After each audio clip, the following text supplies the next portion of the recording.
피터 웨그너라는 교수님이 있습니다.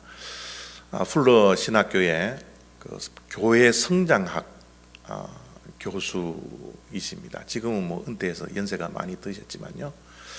저도 신학교를 다니면서 우리 피터 웨그너 교수님에게 강의를 많이 들었는데, 이분이 교회 성장학을 전공을 했기 때문에 세계 각국에 돌아다니면서 교회를 돌아봅니다.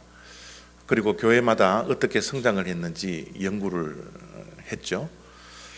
이분이 한국 교회를 참 사랑하는 것 같아요.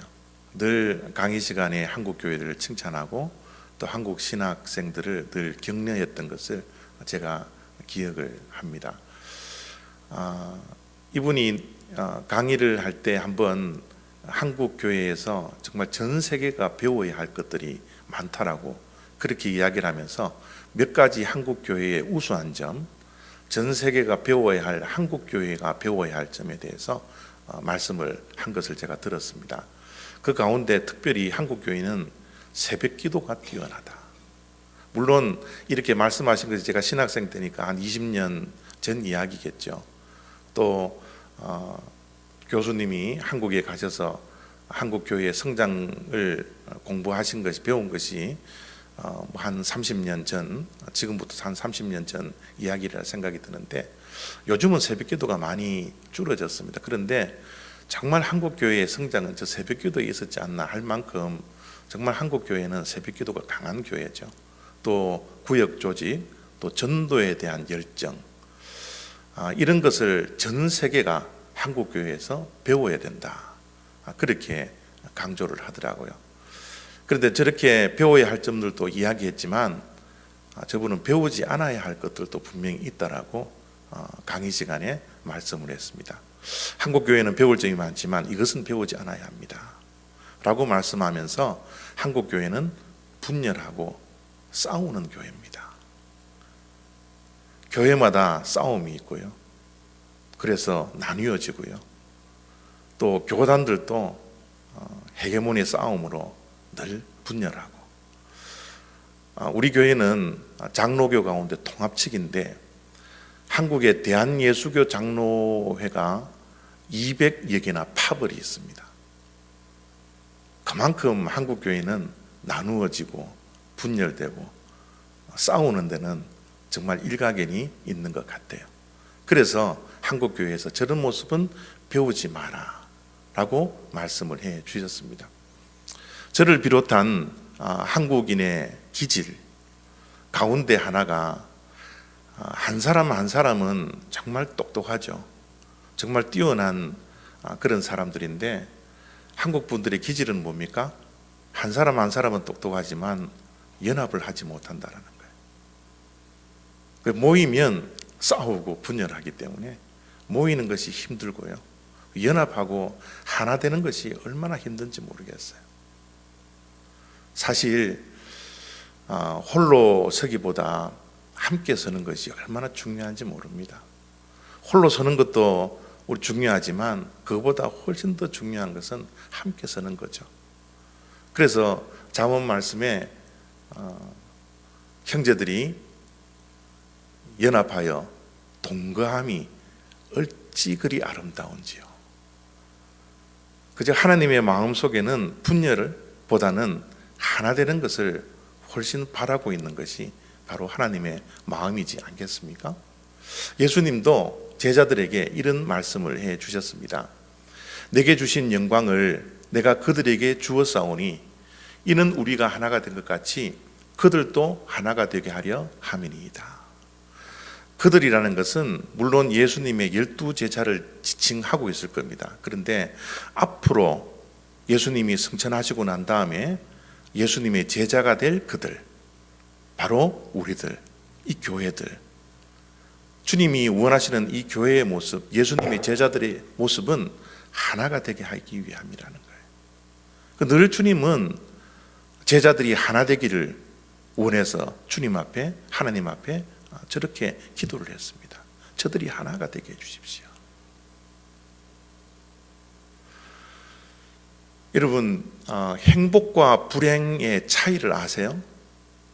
여러분, 어떤 삶이 행복하고 어떤 삶이 불행한 것 같습니까?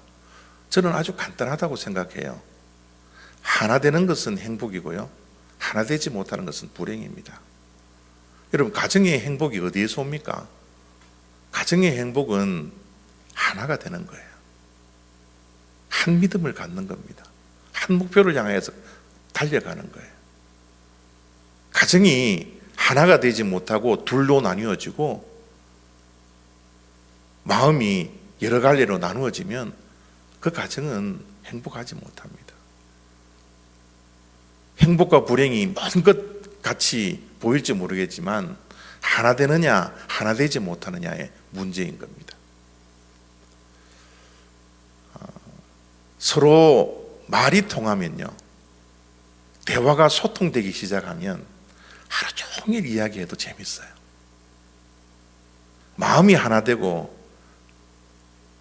우리가 마음을 함께 할 때 이 대화는 얼마나 행복한지 몰라요.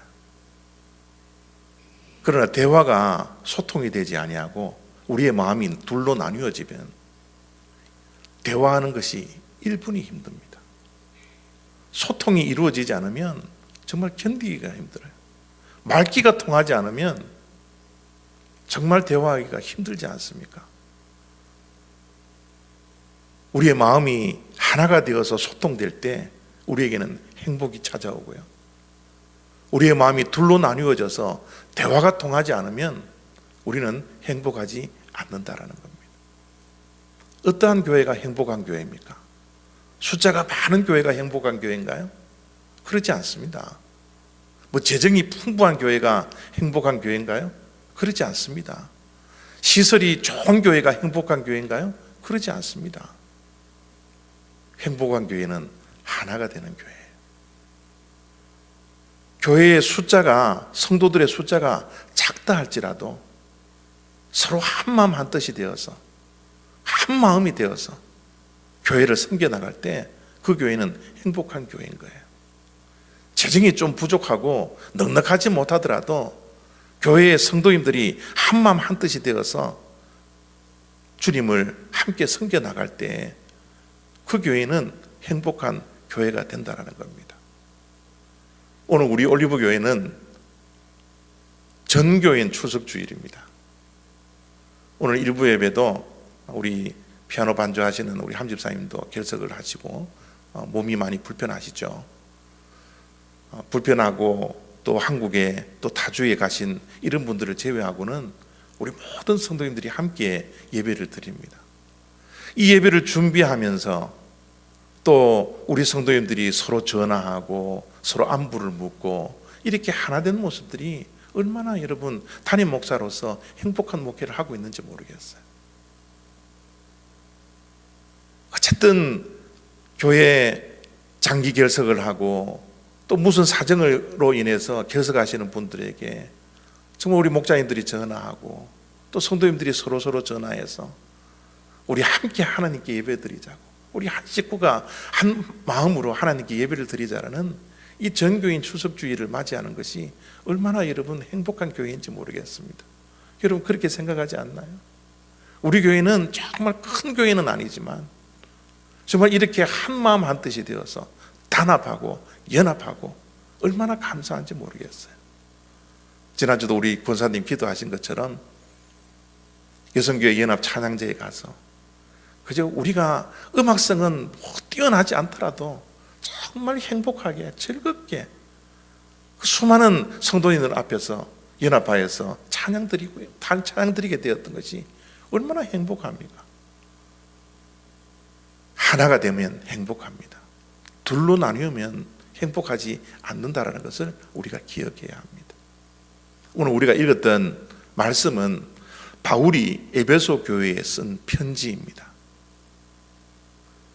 이 에베소에 바울이 편지를 쓰면서 에베소 교회 성도들에게 권면을 하는데 그 권면하는 그 자리가 심상치 않습니다.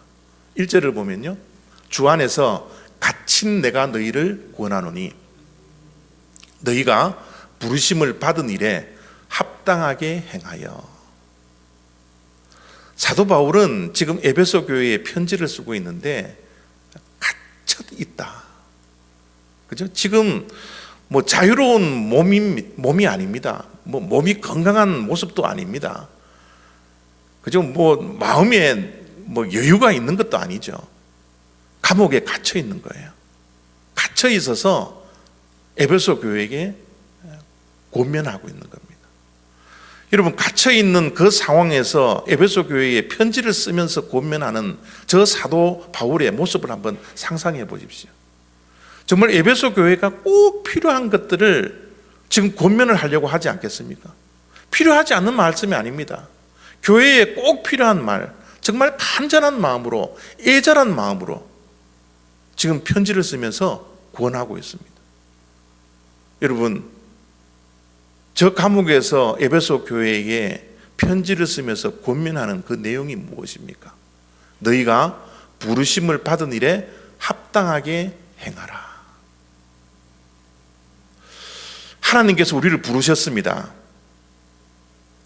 하나님의 백성으로 부르셨죠.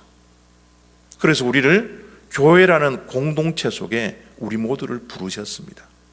이 교회는 하나님께서 부르신 백성들의 모임입니다. 이 부르심에 합당하게 살아라는 거예요. 에베소 교회에 하나님께서 너희들을 교회로 부르셨는데 그 교회의 성도로서 합당한 삶을 사십시오. 이렇게 권면을 하고 있습니다. 합당하게 살아라, 합당하게 행하라는 것은 답게 살아라는 뜻입니다. 성도답게 살아라는 거예요. 교회다워야 된다는 겁니다. 나라가 나라다워야 된다는 거예요. 국가가 국가다워야 된다는 겁니다. 목사가 목사다워야 된다는 겁니다. 지금 합당하게 살아라고, 합당하게 행하라는 것은 무엇답게 하라는 거예요. 교회답게, 성도답게 행하라는 겁니다. 그것을 권면하고 있는데요. 여러분, 사도 바울이 감옥에서 성도들이 성도답게 행하는 것, 교회가 교회답게 행하는 것, 그것이 무엇이라고 권면하는 줄 아십니까? 오늘 3절 말씀 속에 이렇게 권면을 하고 있습니다. 평안에 매는 줄로 성령이 하나 되게 하신 것을 힘써 지키라. 교회가 교회다운 것이 무엇입니까? 하나 되는 겁니다. 하나 되는 것을 힘써 지키는 거예요. 성도가 성도다울 수 있는 것은 무엇입니까?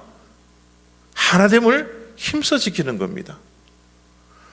하나님께서 부르셔서 우리가 믿음의 가정을 이루었는데 믿음의 가정이 가정답게 행하는 것이 무엇입니까? 가정이 하나됨을 힘써 지켜나가는 겁니다.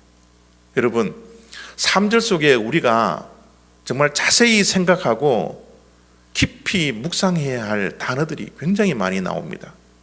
그 가운데 하나는 성령이 하나 되게 하신 것을이라는 말입니다. 하나가 되라고 말씀하지 않습니다. 이미 우리는 하나가 되었다라는 거예요. 성령님이 우리를 이미 하나 되게 만들어 놓으셨다라는 겁니다. 저와 여러분들은 한 팀입니다. 저와 여러분들은 이미 하나가 되었습니다. 그런데 이 하나됨을 이제 우리는 뭐예요? 힘써 지켜 나가야 된다는 거예요. 그냥 지켜 나가는 게 아닙니다. 힘써 지켜 나가야 합니다. 최선의 노력을 다해야 합니다. 이미 우리가 예수 그리스도로 인하여서 한 공동체가 되었고 한 몸이 되었고 한 지체가 되었고 이미 한 팀이 되었는데 이것을 우리는 힘써 지켜 나가야 된다는 거죠. 얻는 것이 힘듭니까? 지키는 것이 힘든 것입니까? 둘 다 힘들죠. 그러나 얻는 것보다 지키는 것이 훨씬 더 힘듭니다. 얻으려고 노력도 많이 해야 되지만 얻은 것을 지키려고 더 노력을 많이 해야 합니다. 여러분, 혹시 여러분들이 학교 다니실 때 1등을 하셨는지는 모르겠지만 1등 하기가 얼마나 힘듭니까? 얼마나 많은 노력을 기울여야 합니까? 그런데 그 1등을 지켜나가는 것은 더 힘든 일입니다. 여러분, 우리가 행복을 이루는 것도 중요하지만 행복한 가정을 지켜나가는 것이 얼마나 힘든지 모릅니다. 결혼하기가 얼마나 힘들었습니까? 그런데 결혼을 지켜나가는 것은, 결혼 생활을 지켜나가는 것은 더 힘듭니다. 교회가 하나 되는 것, 하나 된 것을 지켜나가는 것, 정말 우리가 힘써야 합니다. 힘쓰지 않고서는 하나 된 것을 지켜나갈 수 없기 때문에 성령이 하나 된 것을 힘써 지키라. 그것이 우리가 해야 할 합당한 일이라. 그렇게 말씀을 하고 있습니다. 또 한 가지 주목해야 할 단어가 하나 되게 하신 것은 누구라고요? 성령이라는 겁니다. 성령님이 우리를 하나 되게 하십니다. 반대로 하나 되지 못하게 하고 분열시키고 깨어지고 흐트러지는 것은 뭡니까? 악한 영들이 하는 겁니다. 공동체가 하나 되지 못하는 것은 뭡니까? 악한 영들이 하는 거예요. 우리의 가정이 나누어지는 것은 무엇입니까? 악한 영들이 하는 겁니다. 그 안에 죄가 들어온 겁니다. 죄가 씻겨지고 성령 하나님이 거하시고 성령님이 역사하시면 나누어진 것들도 하나가 될 수 있습니다. 성령은 하나 되게 하시고 악한 영은 우리를 분열시키는 겁니다. 창세기 11장을 기억하십니까? 창세기 11장의 바벨탑을 생각해 보십시오. 사람들의 마음에 악한 영들이 임했습니다. 그들이 하나님을 대적하게 했습니다. 그 결과가 뭡니까? 흩어지는 거예요. 언어가 흩어지고요, 사람들을 하나님께서 흩어버리신 겁니다. 무엇 때문에? 죄의 결과라는 거예요. 죄의 결과가 있으면 흩어짐의 역사가 있을 뿐입니다. 그러나 사도행전 2장에 마가의 다락방에 모여있던 그 초대 성도들에게 성령이 임했습니다. 성령이 역사하기 시작했어요. 그들의 언어가 하나가 되었습니다. 성령 하나님은 흩어진 것들을 하나 되게 하시는 거예요. 악한 영들은 우리를 흩어버리게 한다는 겁니다. 모든 공동체가 동일합니다. 내 마음도, 내 가정도, 교회도, 사회도, 우리가 속해 있는 모든 공동체의 분열과 흩어짐과 나눔과 싸움은 악한 영들이 하는 겁니다. 교회는 성령님이 하나 되게 하신 것을 힘써서 지키는 것, 그것이 저와 여러분들이 해야 할 마땅한 일입니다. 당연히 해야 할 일입니다. 중요한 것은 우리가 성령 안에 거하느냐, 성령 밖에 있느냐, 그것이 문제입니다. 성령 안에서 우리가 더욱더 하나된 것을 힘써 지키기 위해서 우리가 해야 할 일이 있습니다. 그 해야 할 일이 2절 속에 나오는데요, 2절 말씀 읽어드립니다. 모든 겸손과 온유로 하고 오래 참음으로 사랑 가운데서 서로 용납하고. 하나 되기 위함입니다. 하나 된 것을 힘써 지키기 위해서 우리는 겸손해야 합니다. 온유해야 합니다. 오래 참아야 합니다. 사랑해야 합니다. 서로 용납해야 합니다. 수많은 것들이 있지만 여러분, 저 말씀의 단어들의 순서를 보십시오. 제일 중요한 것이 무엇입니까? 겸손입니다. 성경은 믿음, 소망, 사랑, 그 가운데 제일은 사랑이라고 우리들에게 분명히 말씀해 주셨지만, 우리가 성령 안에서 하나 된 것을 힘써 지키기 위해서는 우리는 가장 먼저 겸손해야 합니다. 겸손할 때 우리는 온유해질 수 있고, 겸손할 때 오래 참을 수 있고, 겸손할 때 사랑 가운데 서로 용납할 수 있는 능력이 생겨지기 때문입니다. 첫째도 겸손, 둘째도 겸손, 셋째도 겸손입니다. 하나님을 망치는 최고의 적이 있습니다. 하나된 것을 힘써 지키지 못하도록 하는 최고의 적이 있습니다. 그것이 무엇입니까?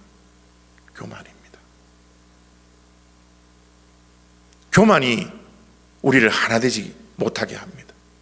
겸손은 우리가 성령 안에 거하게 하고, 겸손은 우리를 하나됨을 힘써 지킬 수 있는 능력이 우리들에게 주어지지만 겸손은 파괴합니다.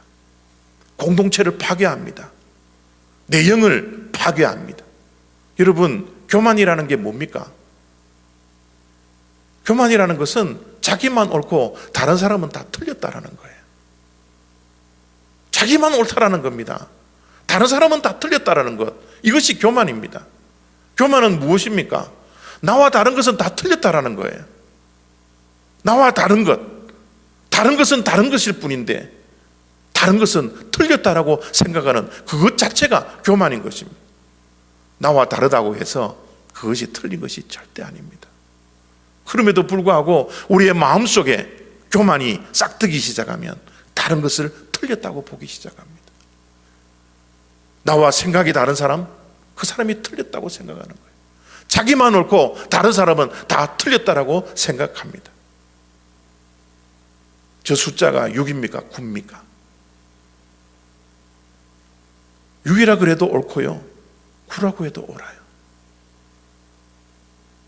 틀리지 않았습니다.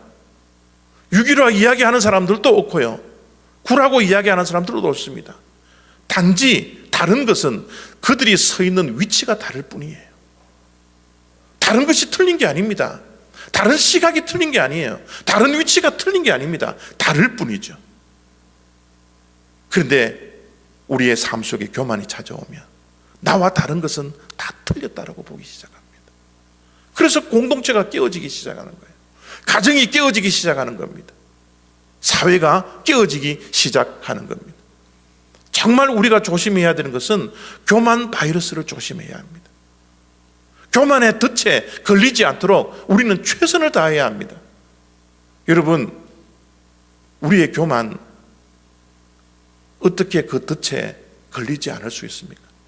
교만은 하나님의 말씀에 패망의 선봉이라고 말씀해 주셨는데 모든 넘어짐의 앞잡이가 바로 교만인데 우리는 어떻게 이 교만의 덫에 걸리지 아니하고 어떻게 겸손한 모습으로 살아갈 수 있습니까? 겸손은 기독교의 최고의 덕목입니다. 그러나 많은 사람들이 겸손한다는 것을, 저 단어 자체를 싫어합니다. 약하게 보이니까, 남들에게 무시를 당할까 염려가 되니까 겸손하지 않으려고 합니다. 다른 사람이 틀렸다고 해야지 내가 인정받는다고 생각할 때가 얼마나 많은지 모릅니다. 그러나 우리는 교만의 덫에 걸리지 않아야 합니다. 우리는 겸손해야 합니다. 공동체가 하나 되기 위해서 우리는 정말 힘써야 하는 것이 내 자신이 겸손해져야 된다는 겁니다. 우리가 교만을 버리고 어떻게 겸손해질 수 있습니까? 십자가 앞에 나오셔야 됩니다. 우리의 모든 해답은 십자가에 있습니다. 십자가 앞에 나와서 자기 자신을, 정직한 자기 자신을 발견해야 합니다.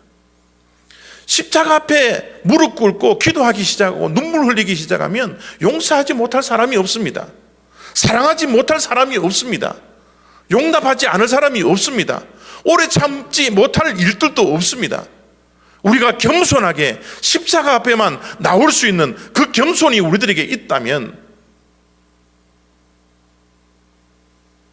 우리들은 성령님이 하나 된 것을 힘써 지켜나갈 수 있습니다. 문제는 내가 십자가 앞에 엎드리냐, 십자가에 엎드리지 않느냐, 그 문제인 것입니다. 십자가 앞에 무릎 꿇고 서 있으면요, 나는 정말 아무것도 아니에요. 나는 nothing입니다. 절대적으로 nothing입니다. 십자가 앞에 서면 내가 얼마나 죄 가운데 있는 죄인의 괴수인가를 깨달을 수밖에 없어요. 남들의 눈에 있는 티가 보이지 않습니다. 내 안에 있는 들뿐만 보이기 시작합니다. 죄덩어리라는 것을 십자가 앞에 나와서 정직하게 내 자신을 바라볼 때만, 내 자아를 발견할 때만 깨달아지는 겁니다. 사람들은 판단할 필요도 없습니다. 사람들을 정죄할 필요도 없습니다. 저 사람이 나와 달라서 틀렸다라고 정죄할 이유도 없습니다. 우리 모두는 주님 앞에서 죄인입니다. 내가 내세울 것 아무것도 없어요. 십자가 앞에 무릎 꿇기 시작하면 내가 자랑할 것이 아무것도 없습니다. 사도 바울의 고백을 들어보십시오. 십자가 이외에는 내가 자랑할 것이 없다라고 분명히 이야기하고 있지 않습니까? 내가 십자가 위에 자랑할 것이 없다라고 하는 그 말 속에는 나에게는 옳은 것이 없습니다. 나에게는 의라는 것은 눈꼽만큼도 없습니다. 나에게 의로움이라는 것은 십자가 앞에서는 아무것도 아닙니다. 우리가 똑똑해봐야 얼마나 똑똑합니까? 내가 선해봤자 얼마나 선합니까? 내가 의로워봤자 얼마나 의로웁니까? 내가 가져봤자 십자가 앞에서 얼마나 가진 자입니까? 나는 아무것도 아닙니다. 십자가 앞에 겸손하게 설 때만이 내가 사람들을 포용할 수 있습니다. 내가 죽고 나를 십자가 앞에서 포기할 때 내가 예수님으로 살아가는 사람이 되는 겁니다. 내가 죽고 예수로 사는 삶, 그것이 거듭난 사람들의 삶이지 않습니까? 그것이 하나님께서 부르신 목적이지 않습니까? 우리는 내가 사는 것이 아닙니다. 나를 위하여 십자가에 돌아가신 내 안에 계신 그 예수 그리스도, 그 예수가 사는 것, 그것이 십자가의 삶이라는 사실을 우리가 알고 있기 때문에 우리는 실수하고 넘어지고 교만의 덫에 빠져서 사람들을 판단하고 사람들을 정죄하고 사람들과 비교해서 내가 우월감이 있다고 생각할 때마다 우리는 십자가 앞에 나와야 합니다. 우리의 공동체가 하나됨을 힘써 지키기 위해서는 우리 모든 성도님들이 각자가 십자가 앞에 나와야 합니다. 십자가를 바라봐야 합니다. 십자가를 바라보며 나 또한 죄인이고 아무것도 아니기 때문에 오늘 또 주님께서 주시는 은혜가 필요한 사람이구나, 하나님의 은혜가 없이는 살아갈 수 없는 사람이구나, 날마다 십자가 앞에서 경험해야 합니다. 이럴 때 우리가 하나 될 수 있습니다. 이럴 때 하나됨을 힘써 지켜 나갈 수가 있습니다. 저는 우리 올리브교회에서 담임 목회를 지금 18년 동안 하고 있습니다. 여러분, 18년 동안 목회를 하면서 가장 힘든 일이 무엇인 줄 아시겠어요? 여러분, 목회자의 마음을 여러분들 이해하시겠습니까? 무엇이 가장 어렵다고 생각하십니까? 설교요? 물론 설교 어렵죠. 여러분, 매주일마다 설교 이거 하는 건요, 여러분 정말 산고의 아픔이 있습니다. 그러나 여러분, 사실 설교는 이것에 비해서는 정말 힘든 것이 아닙니다. 이것이 무엇이에요? 교회가 하나 되지 못하는 일입니다. 목회자의 마음이 가장 아픈 것은요, 교회가 하나 되지 못했을 때, 우리가 이미 하나 되었는데 하나 된 것을 힘써 지키지 못할 때 담임 목회자로서 얼마나 가슴이 아픈지 모릅니다. 우리 올리브교회는 이미 하나가 되었습니다. 이제 하나됨을 힘써 지켜나가는 교회가 되어야 합니다. 11월 11일 날 다시 한번 우리가 생명을 구하고 살리는 일에 생명전도 축제를 우리가 벌립니다. 이 모든 일에 우리가 하나가 되어야 합니다. 이 모든 일에 기도로서 하나가 되어야 합니다. 이 모든 일에 우리가 십자가 앞에서 하나가 되어야 합니다. 그 하나가 될 때 우리는 정말 행복한 신앙 공동체가 될 수 있습니다. 우리 모두가 십자가 앞에 겸손하게 서 있을 때 우리는 서로 용납하고 서로를 사랑하고 우리가 오래 참을 수 있는 능력이 우리들에게 주어질 수 있습니다. 우리 사랑하는 성도 여러분, 십자가 앞에 무릎 꿇으십시오. 십자가 앞에 나오십시오. 십자가를 바라보십시오. 우리 모두가 하나 되어서 하나님께 모든 영광 올려드릴 수 있는 우리 올리브교회 다 되시기를 부탁드립니다. 기도하겠습니다.